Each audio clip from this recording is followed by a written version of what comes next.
If it feels like it's never been harder to make ends meet, or for that matter, to get ahead, it may be cold comfort to hear that plenty of people feel the same way. Across many economic sectors in Canada, wage increases remain stagnant or below the level of inflation, while interest rates and prices keep rising. The bottom line, the economy matters to everyone, but does it work for everyone? And if not, why not? Let's get into that, starting in Naples, Florida, with Vas Bednar, Executive Director at McMaster University's Master of Public Policy in Digital Society program. On Manhattan Island in New York City, Brett House, economist and professor at the Columbia Business School and a fellow with Canada's Public Policy Forum. And back here in our studio, Graham Moffat, co-founder and scientist with System2 Neurotechnology and a senior fellow at the University of Toronto's Munk School of Global Affairs and Public Policy. Sunil Johal, Vice President, Public Policy with the CSA Group and a Professor of Public Policy and Society at U of T. And Kaylee Thiessen, Economist and Policy Analyst at Unifor, Canada's largest private sector union, and, full disclosure, the union that represents some of the employees here at TVO, including the ones who are hopefully keeping you all in focus right now. Thank you, everybody. Let us start with this. I'm going to read something that was in the Globe and Mail over the weekend, and that will kickstart our discussion. The Organization for Economic Cooperation and Development recently projected that Canada's economy will be the worst performing advanced economy over 2020 to 2030 and the 3 decades after. And the really bad news? There's nothing in the current federal budget or associated economic development strategies designed to reverse this trend, unless we build the expertise inside our policy community to deal with the structural economic issues surfaced by the rise of the intangible economy. Middle-class Canadians will continue to experience a financial squeeze, and our public infrastructure will continue its own path of erosion.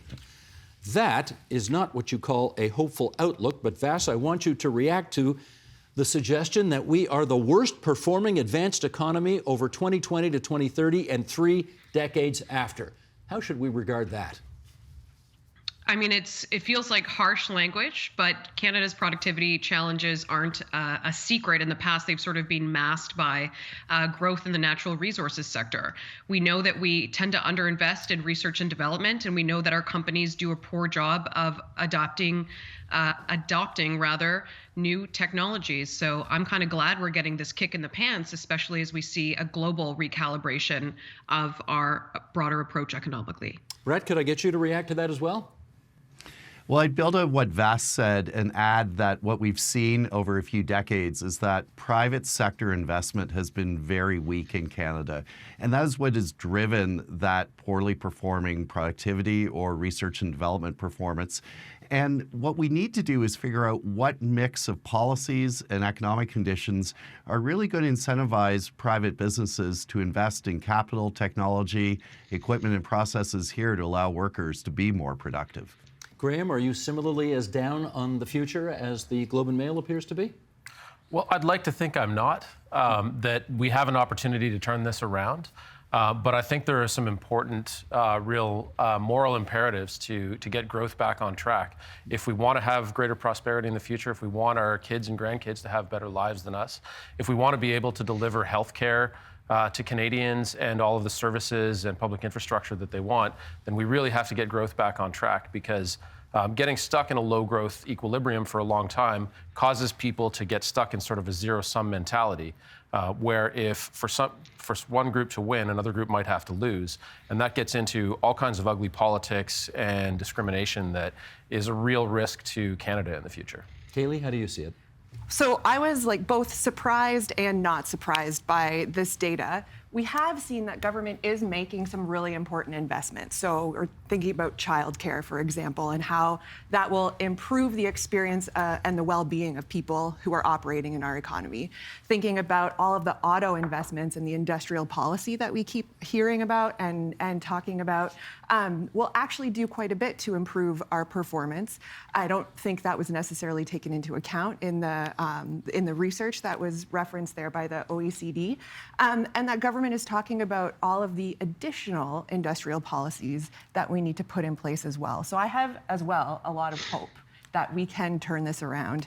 But there are things that caused me to be sort of unsurprised. You know, instead of looking at something like improving wages and working conditions during the labor tightness we saw last year, we saw government just sort of open up the temporary foreign worker program, which dampens working conditions and wages, which means then people aren't reaping those benefits. So it's kind of not a zero-sum game. If I can borrow Vass's line, did you think we needed that kick in the pants from the OECD? I don't think so. I think we've known that we're a bit of the frog in the boiling water, and the temperature's getting hotter and hotter. I mean, we know what globalization has wrought on the Canadian economy. We know we have an aging population. We're going to have fewer people in the workforce going forward. Technological change is moving ever more rapidly. We need to start thinking like a 21st century country, and much of our thinking to date has been rooted in our history. So in the 19th, early 20th century, we're a small, geographically dispersed country. We're very close to the United States. Let's kind of stick to our knitting. You think we still think of ourselves as hewers of wood and drawers of water? I think in a lot of ways really? we do, and we want to protect our industries that have kind of been with us. We want to make sure we're delivering services across the country, and we're a little bit afraid of that opening up to competition, opening up to the world. But in a digital environment, you have to do that. I mean, we can't kind of stay within our borders now. We have to look globally. We have to look more expansively. So I'm hoping that that's the conversation we have as a country going forward. Kaylee, let me try this with you. If you look at the unemployment numbers, you know, they're not bad, relatively speaking, if you look at the last 40, 50 years. We're in a pretty good place right now. Do you think that gives Canadians a false sense of how strong the economy is, and that they don't realize we're actually in more trouble, per this report? Yeah, it's a really good question. I think that we've seen the labor force shrink a little bit compared to the rest of the economy, and we saw so many retirements or accelerated number of retirements during the pandemic. So the unemployment rate has something to do with that as well. And what I thought we would see during that period of labor tightness is employers start to invest in technology that could work alongside workers to enhance productivity. That would also mean that we would need to raise wages for workers who are working alongside that technology, developing that technology. We didn't see that happen. Instead, we saw policies that would just put downward pressure on wages and working conditions, trying to sort of generate some sort of job creation. And also then the Bank of Canada coming in and raising the interest rate so quickly to try and dampen economic growth instead of actually taking the energy that was in the economy right now and sort of boosting us forward. Graham, can I get you on that? Do you think Canadians don't quite understand that our fundamentals really aren't as good as we'd like to think they are? Yeah, I think one of the things that people are coming to terms with now is that what was a demographic tailwind for maybe most of Canada's history, if not all of it, is now turning into a headwind. So, for most of our history, we've had a growing population, we've had a growing employment ratio, a certain number of workers relative to the total population, and now that's shifting fundamentally in a way that the dropping unemployment rate, the low unemployment rate, is actually masking some big problems here. Mainly that our employment ratio is dropping and our productivity per worker is not increasing. So the number of hours worked is no longer increasing, and also the productivity per hour worked is not increasing, which means that we're going to run into some big problems in terms of delivering services and actually having really productive economic activity and prosperity. Sunil. So everything Graham said is correct, but I don't think the average Canadian thinks in terms of productivity and unemployment rates. They're looking at my housing costs are going up, my food costs are skyrocketing. I make the same or less than my parents did 30 or 40 years ago doing the same kind of job, and I might be working two jobs or in a precarious kind of casual form of employment to make ends meet. Childcare costs, maybe they're going to come down a little bit going forward, but I think the average person is looking at all of the cost factors that are hitting them really hard in their pocketbook. They might have a job, but how secure is that job? So I think for the average person, they don't feel confident, and you can look at those top line numbers like unemployment and productivity and GDP growth, but those don't translate to the person who's living as a single mom in Toronto or with a couple kids in Northern Ontario, and they're wondering, what's the future hold for me? And are things going to be better for my child than they are for me? Because we're starting to run into questions about whether or not that's the case going forward. In which case, let's say all of what we have discussed so far is sort of the prelim for the big question that we want to put on the table right now. And Brett, I'll get you to start on this one. And that is, who is the economy working for? Tackle that if you would. The economy is principally working for asset owners right now. We've seen since the 2008 financial crisis, the value of almost any good, whether it's real estate, art, equities, or stock investments, go up substantially in an era where we're awash in capital. And by contrast, we haven't seen wages keep up with those asset value increases. So really, the economy is working right now for people who own things. It's not to say, though, that Ottawa hasn't tried very substantially to try to address this. We saw under a series of budgets under former Finance Minister Morneau, cuts in corporate taxes, increases in subsidies to business for research and development. We saw an acceleration in depreciation for tax deductions for capital spending.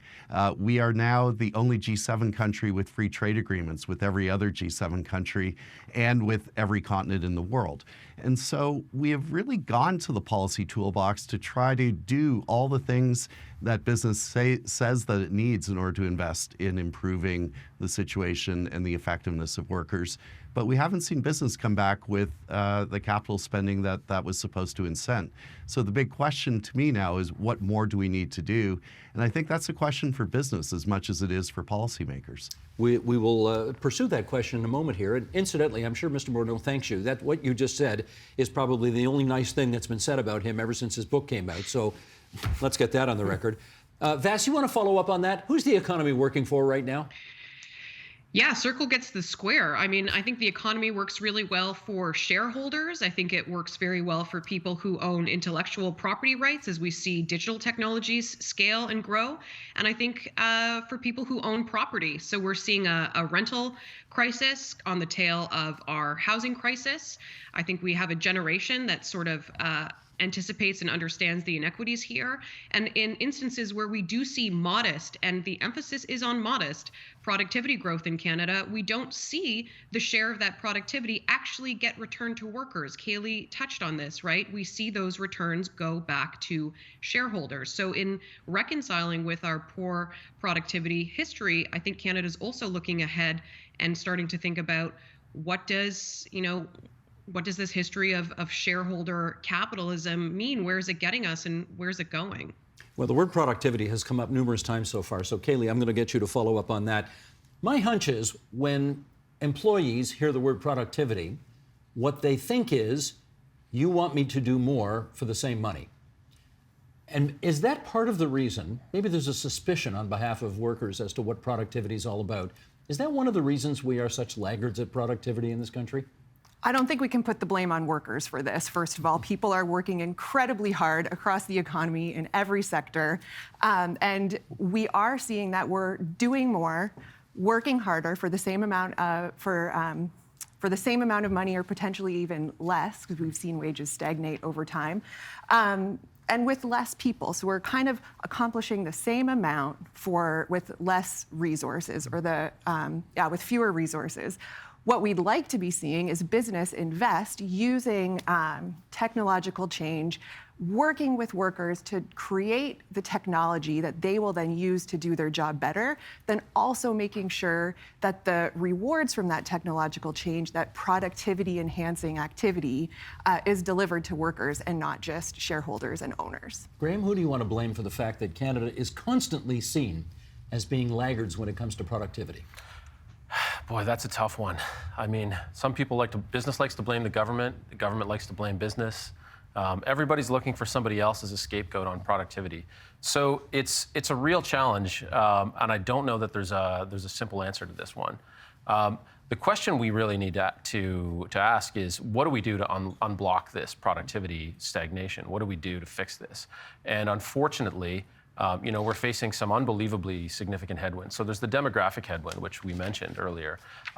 Another big barrier to productivity is, so our most productive places in any economy are large cities.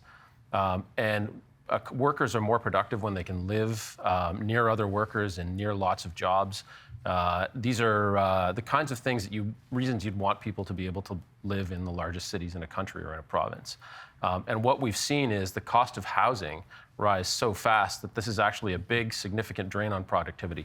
Not just because workers can't live near the best jobs and interact with other workers and get those kinds of productivity gains and creative interactions that drive capitalism and drive economic growth, but also because this enormous amount of growth in the housing sector as an asset class has drawn capital away from productive investment in, say, manufacturing tooling or investment in capital expenditures in private enterprise. Let me get another voice entering the conversation here, and that is Rana Foroohar, author of a book called The Homecoming, The Path to Prosperity in a Post-Global World, CNN financial affairs analyst. And we talked to her about productivity, and let's hear what she had to say, a little bit of what she had to say, then we'll come back and chat. Sheldon, if you would.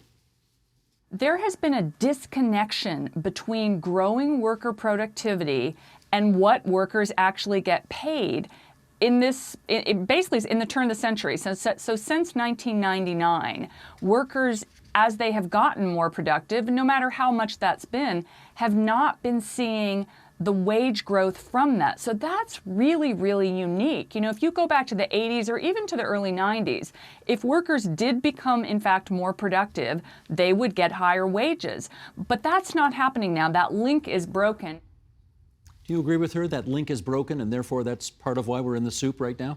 Yeah, absolutely. I mean, we've seen that decoupling of wage growth from productivity. The economy is growing at 3, 4, 5%, but worker wages are only up 2 or 3%. But I mean, this is only a part of the puzzle, right? I mean, we're talking about economic growth, we're talking about GDP, we're talking about productivity, but these measures don't account for things like social value, they don't account for environmental costs, they don't help us think about long-term issues. And for too long, we've been kind of focused on short-termism. How do we turn profits over? How do we increase GDP and juice it for the next year, the next quarter? But if we're not thinking about these things in a more sustainable, comprehensive manner, we're doomed to kind of repeat the same mistakes that we've faced In which case, in the past. Let me get Brett in here. Talked about unblocking productivity. If we want to look to the long term to get our numbers going in the right direction, throw some ideas our way. What should we do? Well, I think it's important to underscore that workers have done their part. Canada is one of the most educated labor forces in the world with some of the highest completion rates on tertiary education.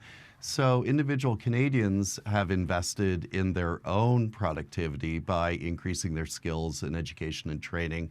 I think what we need to do now is figure out with business what we can do to unlock those big cash stores that they've built up during the pandemic and over the last decade or so, to deploy them for productive manufacturing, research and development ends here in Canada that will employ people in higher productivity and higher wage jobs. That seems to me the real roadblock that we've got, or bottleneck that we need to resolve. And if we look at the April 2022 budget, Mr. Freeland devoted 4 chapters to growth and productivity. She admitted that it makes most people's eyes glaze over, and I guess the thing is we're going to have to keep all of our eyes cleared and focused on this, even if it seems a little boring, because our lives really do depend on it economically. Vass, what would you add to that in terms of our ability to unlock productivity gains in our economy? I think a lot about how we're treading that line between an efficient economy and an exploitative economy. So in addition to the care economy investments that Kaylee mentioned, which I think we will start to see hopefully more, returns to, and we see those deeper connections to productivity goals that in the past were a little bit more siloed. Even aspects like bringing a consumer protection lens to what it means to exist in the digital economy can help us maybe find areas where there are blockages or dampening from a competitiveness standpoint, but also from just a citizen or consumer's ability to interact kind of properly in the marketplace. Well, let me put a tweet to you, Vass, and this was kind of clever. It's a PhD student who put this out on Twitter the other day, got a lot of likes and a lot of retweets, and it speaks to the sort of smallish nature of our economy. Canada is just 5 big banks, 2 grocery chains, and 3 telecom giants in a puffer-down jacket. That was the whole thing. Do we have an I'm going to have trouble with this. It's hard to say. Do we have an oligopolical economy here, an oligopoly that owns too much of our economy, and therefore that's part of the problem? I mean, Canada has a serious consolidation problem, and some of that goes back to what Sunil was pointing to earlier, right? We made national policy decisions to favor global competitiveness over competitiveness within our country, and we've started to overlook that link between productivity and competitiveness. More competitiveness, spurs, it disciplines the marketplace, right? It incentivizes firms to be more creative, to be more innovative. Less productive firms may exit. It also incentivizes those investments in research and development that we've been lamenting kind of aren't there in Canada. We have the evidence for it because firms need to compete more vigorously and be more innovative. So now that Canada is kind of having its competition moment, trench coat and all, I think that's very complementary to ongoing conversations about productivity. I got to get the guy who used to be an economist for a Big Five bank to comment on this as well. Okay, Brett used to be with Scotiabank. When you guys sit around the cafeteria, do you talk about the fact that too much concentration, too many monopolies, too much oligopoly in this country, and is that part of the problem? Well, there's a dual-edged sword to that debate, because on the one hand, we lament the fact that we don't have big national champions in Canada that are big brands and forces in major markets around the world. And at the same time, I'd agree with Vas that we do need to ensure that if we develop those national champions, that they are provided with the right incentives and the kind of marketplace here in Canada that will push them to be competitive, to invest, to increase productivity, research, and growth. And getting that balance right is a constant tension. It's never something that's complete. It has to be worked on continually. And, at the moment, I think that tweet really does capture what the stock market looks like in Canada. If you look at the TSX, it is a very small collection of industries and companies, and that is not necessarily a recipe for really competitive enterprise here at home. Kaylee, what's your take on that tweet? Oh man, I think that there's so much going on in the economy aside from what's happening in those Big Five banks. Are those Big Five banks important to our economy? Of course they are. There's so much else that's happening. Whether we're looking at grocery stores, and grocery chains are growing substantially, and we're seeing all sorts of concentration happen in grocery chains right now. I think we need to start talking about how we dampen corporate power and actually increase countervailing power. So we have a competition moment right now where we're going to start hopefully revamping the Competition Act, and how can we use the Competition Act to increase the countervailing power that sort of pushes back against corporate power, so we can continue to develop the policies that we've seen government, at least at the federal level, try to implement so that the economy actually works for people. You want to dampen corporate power right now? I don't know about right now while I'm sitting here, but maybe we can think about it going forward. I mean, I think Kaylee's right. I mean, it's not just a conversation about competition policy. I mean, there's labor law, there's collective bargaining issues. I mean, unionization's in a constant state of decline in the private sector.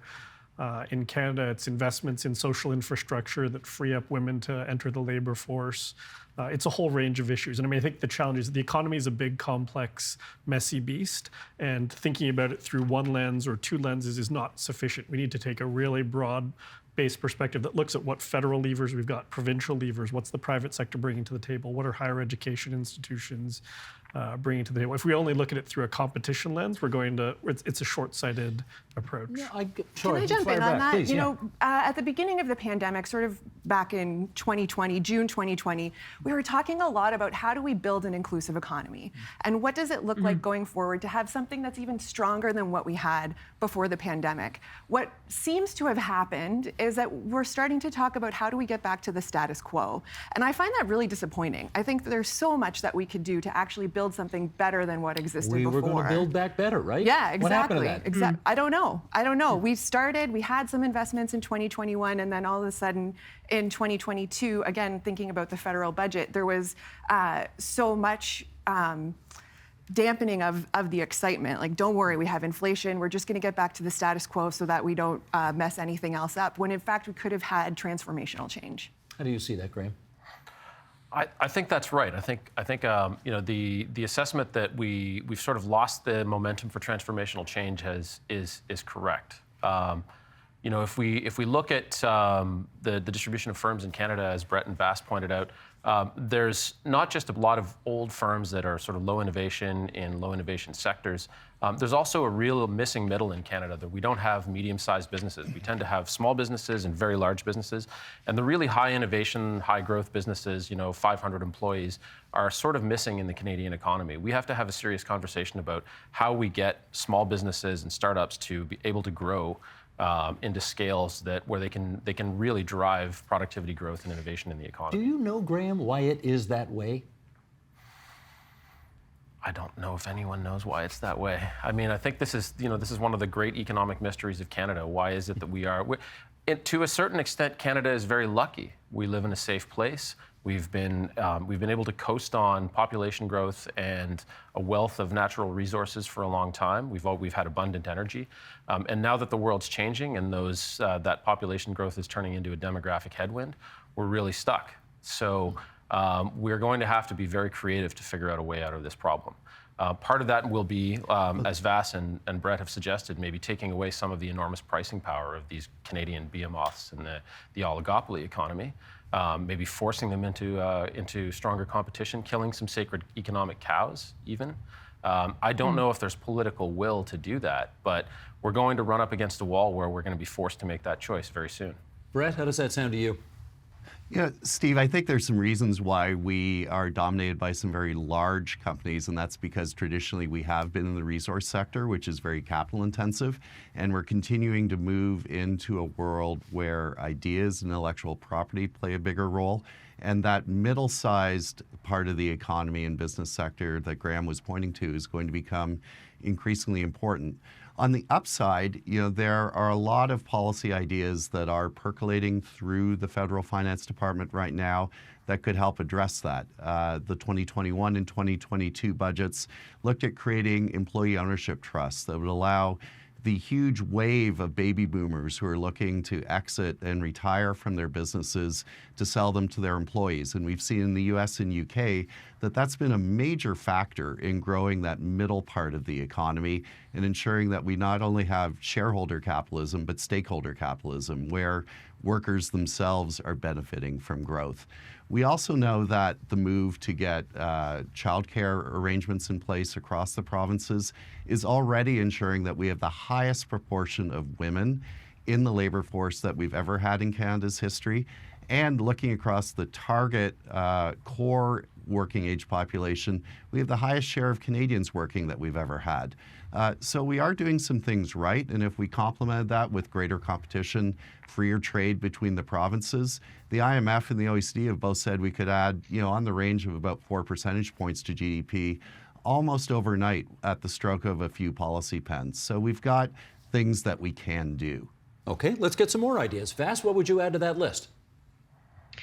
Well, I want to go back to Kayleigh's optimistic vibe that she was bringing at the start of the show, because I think something we haven't forgotten that was a big conversation early on in the pandemic was resiliency, the resiliency of our economy, and starting to look at supply chains. And there was this kind of nudge towards a little bit more nationalism, a little bit more self-sufficiency. And that creates some interesting new opportunities for some of Canada's other historic strengths, such as, manufacturing and additive industries, as well as we look to create competitive strengths, as we look to green the economy and with green technologies. So again, I wrap this all up, that kind of harsh prediction for us in terms of our future productivity in this moment, not just where we're rethinking competition, but where we're rethinking what it means to build back better and what our economy means in this global context and what it means for a robust social safety net, as Graham was saying, and what it means for technological investments and adoption as well. I'm optimistic about the moment and ideas kind of concurrently coming to the table, and we're going to need, I'll get sporty, a full court press. Okay, let's do the follow-up. Which sport are you quoting there, Vas Bednar? Full court press basketball, 5-on-5. Good for you. Just checking, because a lot of people drop sports metaphors on this program and they really don't know what the heck they're talking about. But you got a 10 out of 10 there. You would say I knocked it out of the park. I would say that indeed. Yes. Okay. Well, we're on such a roll here. Okay, Sunil, keep going. More ideas to unlock productivity, keep things going. I'm going to throw a very simple one, but I think a critical one out there. What gets measured gets done. I think we really need to broaden our metrics around what constitutes economic performance, not just GDP, not just productivity. How do we look at things like income inequality, poverty rates, female labor force participation, participation of disabled individuals, Indigenous peoples in the economy? If we don't do that, we're going to continue butting our heads into the same wall where, okay, GDP growth is great, we're juicing GDP growth, but that's not getting us to a sustainable long-term vision for the economy. So if I were to just pick one thing that I wanted people to do is let's get our heads around what does an economic scorecard for the 21st century in Canada look like? What are those 8, 10, 12 indicators we want to measure? And let's get everybody talking about and rallying behind those indicators. And I think that will generate new ideas and new momentum behind each of those metrics. Kaylee, what are you adding to the list? Well, I think that's a great idea, first of all. And what I was going to talk about here is thinking about redistribution. So it's one thing to talk about increasing productivity, growing the economy. These are very important things. But if we're not talking about how the value of that production is distributed to people who are participating in the economy, then we're going to continue to have people, like we talked about at the beginning of the show, who feel like they can't get ahead. So how are we going to distribute that money? And we're talking about things like, it could be, it could be. We're talking about things like industrial policy. We're seeing that again. I'll mention the EV strategy, looking at an industrial policy for the aerospace sector. You know, the forestry sector has so much potential in it, and we need to make sure that we're working in a way that protects the environment, protects the species that live in our forests, and also that we're harvesting where we can. So those are some ideas. Also, we need to make sure that we improve employment standards. Sunil mentioned all of the ways that people are really frustrated in the labor market right now. Their wages aren't increasing. At the lower end, we've seen some increases in the last year, but wages aren't increasing. They're working harder with fewer resources. How do we improve wages and working conditions for people? And then also thinking about some other government policies, like making sure the EI system that was sort of fixed during the pandemic and then we let break again, let's fix that. So if we do have a recession coming out of this period of inflation, people are supported instead of falling even further behind. Last 30 seconds to you, Graham. You know, I think we have an opportunity here to have a really important discussion about what the future of Canada looks like and how we unlock growth and how we ensure that there's a greater prosperity in the future. My concern is that historically in Canada, we have this conversation and then we forget it, and we talk about, you know, how we're going to get our economy into a different gear, and then the future ends up being fine, but it could be great if we have the right conversations and we get the right policies in place. And you know, I hope that we get unstuck and we really start moving things along on the productivity and the economic growth discussion, because it's a moral imperative for us. So let's go for great, as you five just did. Mr. Director, can I have a shot of everybody, please, so I can thank all 5 of our guests for appearing on TVO tonight. It's been great to have your contributions. Many thanks. Thanks. The Agenda with Steve Paikin is made possible through generous philanthropic contributions from viewers like you. Thank you for supporting TVO's journalism.